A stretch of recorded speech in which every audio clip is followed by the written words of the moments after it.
আল্লাহ নবী সাল্লাল্লাহু আলাইহি ওয়াসাল্লামের বিভিন্ন হাদিস থেকে, কোরআনের বিভিন্ন আয়াত থেকে পরিষ্কারভাবে বোঝা যায় আল্লাহর সঙ্গে শিরক করার পরেই সবচেয়ে বড় অপরাধের তালিকায় উঠে আসে অন্যায়ভাবে কাউকে খুন করার অপরাধটি। রাসূল করিম সাল্লাল্লাহু আলাইহি ওয়াসাল্লাম এ সম্পর্কে যত হাদিস বলেছেন সেগুলোকে বলে শেষ করা কঠিন। আজ আমাদের কাছে খুন অত্যন্ত স্বাভাবিক একটি বিষয়। দু একটি খুনের ঘটনা আমাদেরকে তেমন কোনো টাচই করে না।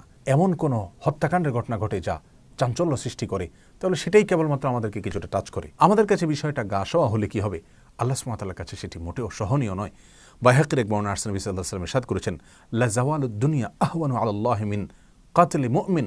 আল্লাহ সুবহানাহু ওয়া তাআলার কাছে গোটা পৃথিবী ধ্বংস হয়ে যাওয়া এই বিষয়টি যতটা জঘন্য, একটি মানুষের জীবনহানি হওয়া, একটা মানুষ খুন হওয়া তার চাইতে বড়। অতএব আমাদের কাছে, আমাদের সমাজে, আমাদের মিডিয়ার চোখে দু চারটি খুন স্বাভাবিক খুন, দু চারটি হত্যা এগুলো খুব স্বাভাবিক বিষয় হলে কি হবে?